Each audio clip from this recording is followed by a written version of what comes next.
Hello, and welcome back to another episode of Unique Moments, where we take a moment to breathe, take a moment to pause, reconnecting our mind, body, and spirit. So, we are starting a series, a chakra series, and I want to do this mainly because the whole thing is connecting mind, body, and spirit. And I don't think chakras are that taboo anymore. I think if you are spiritual or you have some sense of spirituality, then you kind of know what the chakras are. But I want to talk about it because I think that they're very important, whether it's you're intentionally making it a goal to align all of your chakras. And essentially, it's being in alignment, right? We have these 7 energy centers. We have way more, but the main ones, they're 7 energy centers.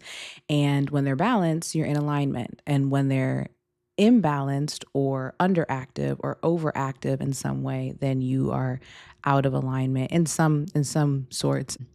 So I think I just want to touch on it for like a foundational sense, because if you are on a healing journey, if you are coming back to yourself, if you are realigning with who you are, um, there's a lot of things, there's a lot of ways we can do that externally. But I think when you look at your chakras and you're aligning internally, there's a lot of opportunity for growth there as well, which you may know about, you may not know about. I think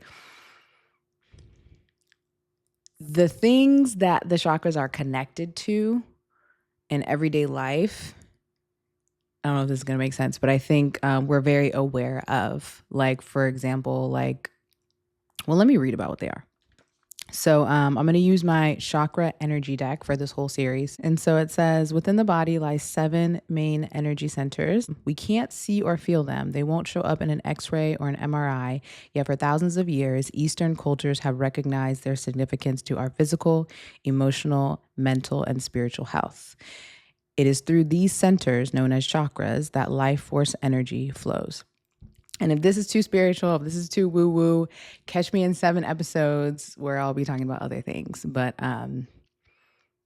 yeah, I don't know why people think things that are from Eastern cultures or other parts of the world are, the word I want to say is demonic or bad or whatever. But I think whether you acknowledge it or not, and as we go through the series, we all have these energy centers. We all have these points of energy within us, whether you exercise them, whether you make it a point to balance them or to get them in alignment or not, there's still energy. It's literally just energy working within you. So I'll say that. And so they go from bottom to top. So you start from the root and then you go to the crown. And I'll put in a photo because there's all sorts of things. There's like affirmations that go with these, and there's colors that go with each one. And so we're gonna break it down. This is just a like little intro episode to the series. Um, and then it says the first 3 chakras, the lower triangle, may be thought of as our foundation. Grounded in the physical realm, they cover the basic life necessities, security, and survival. First chakra, the root, sexuality and intimacy. Second chakra, the sacral, identity and willpower. Third chakra, the solar plexus. The fourth chakra deals with love and compassion and is regarded as the balance point and the bridge to the upper 3 chakras because it's right in the middle. So that's the heart chakra.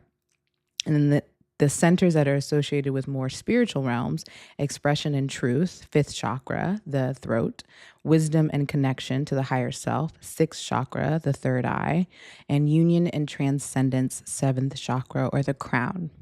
A protective energy field known as the aura connects all 7 chakras.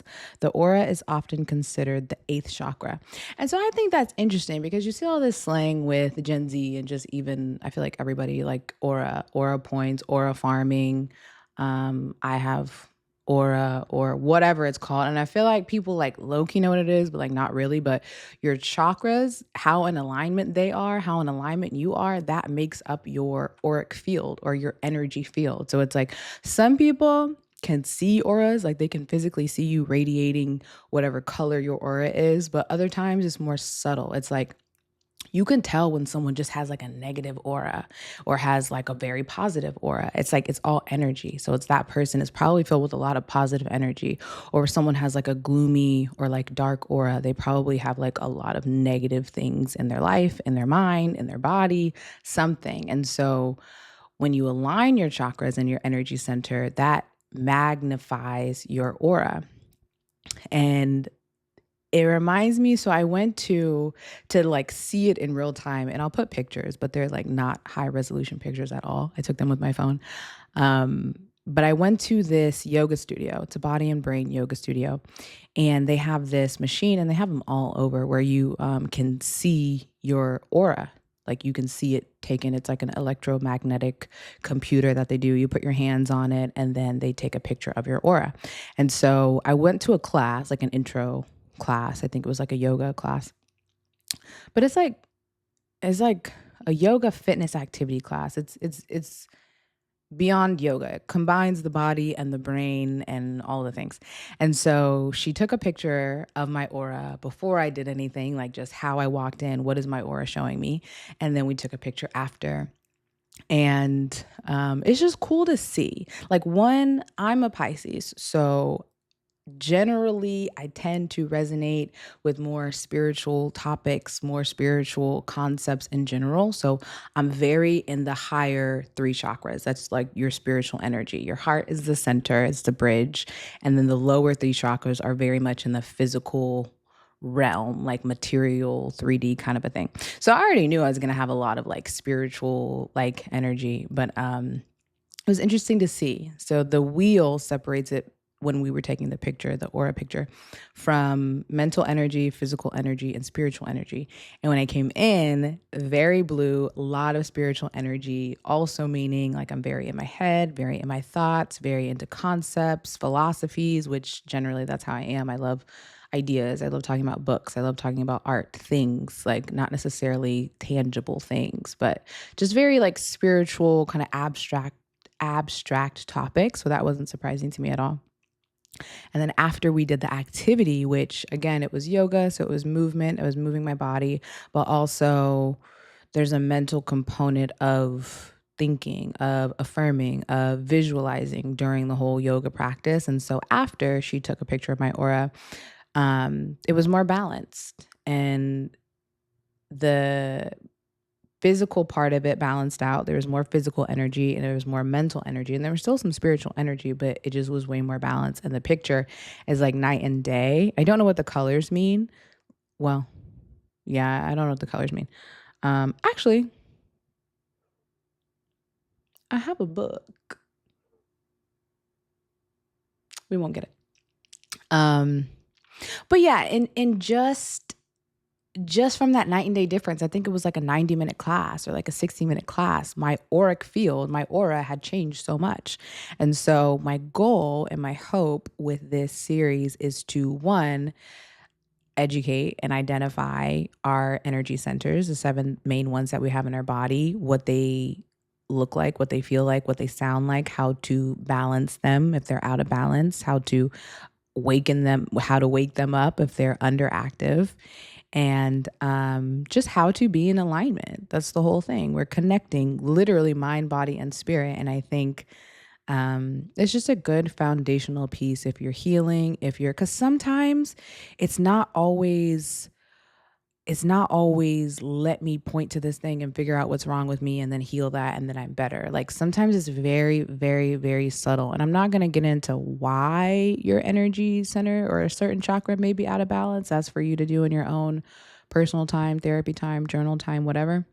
Because there's so many reasons why you could have an overactive root chakra. But my main goal is to just identify, because someone may not know what that looks like. If you have an overactive root chakra, you may be reckless with spending money. You may not be good with boundaries, with being secure, with being stable. You may always feel like everything is like the ground is going to be pulled from underneath you. Like you're not stable in your root chakra. You're not grounded in your energy. And if you have an overactive heart chakra, you may be a people pleaser. You may just want to give and give and give and overlove and over forgive. And My goal is to shed light on the different chakras and what they mean and what they correlate to in our everyday life so you can recognize and notice, hey, maybe I'm a little imbalanced in this area. Maybe I'm a little imbalanced in that area. How do we, because we want to even out, we want to be in alignment. The goal is to be in alignment and just recognizing because you're not going to be in alignment 24/7. Even if you jot down all the bullet points and you do all the things and you get all of your chakras in alignment, it's not going to stay that way because life is life and things happen to get you out of alignment. Quite literally, things will happen.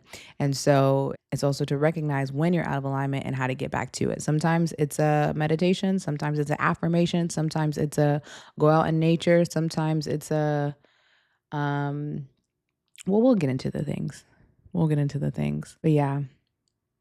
So I mean, you're talking about the chakras, how to align them, how to magnetize your auric field, and also the key thing about that is what are you what you radiate is what you attract.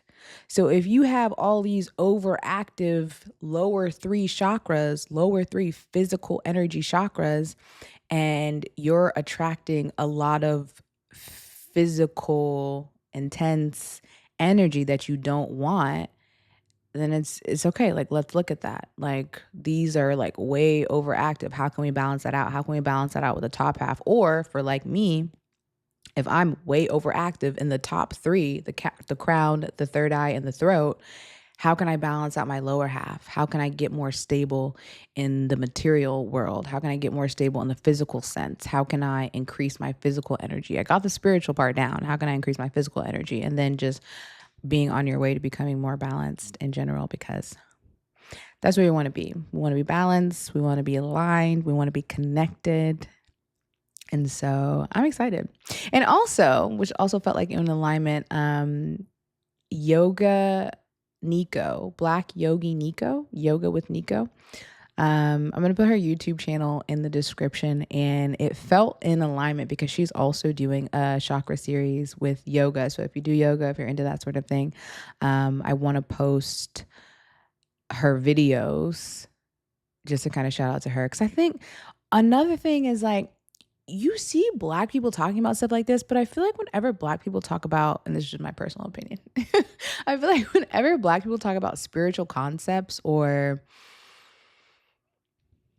let's just say spiritual concepts, it's like looked at in a particular way. Like in my research, learning about chakras and spirituality and energy and auras and life force and all of the things, it's like, I hate to say it. I hate to say that it's polarizing, but there's a specific group where they talk about it and it's like backed by science and it doesn't feel woo woo and it doesn't feel like they're crazy and it doesn't feel like, oh yeah, sure.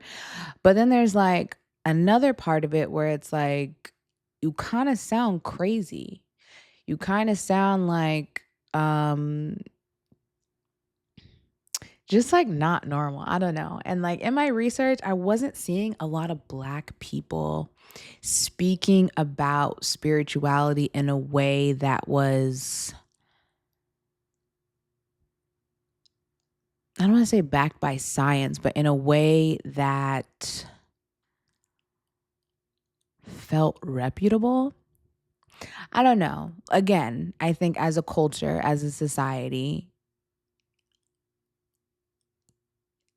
it's like you're either religious or you're new age, which I think that's an oversimplification that you're either religious or you're new age. But I think specifically in the Black community, it's like as soon as you do a yoga pose, it's like, what are you doing? It's like, put that, well, what you doing with, like, what are you messing with? Like, no, we believe in God, we believe in Jesus. Like, what are you doing? And it's like, no one ever said that the Bible is like false.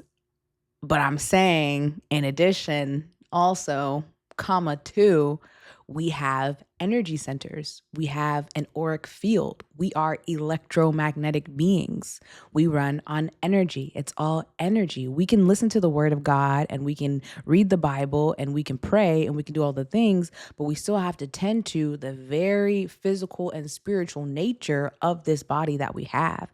And so I like Yoga with Nico because I think there are many Black people who do yoga and Pilates and all the things, but I think she does it in a way that really pays homage to the traditional yogi kind of practice. Like, she says the poses in Sanskrit. She says what they do, and she's very knowledgeable and intentional. And I just like doing yoga with her. I don't know.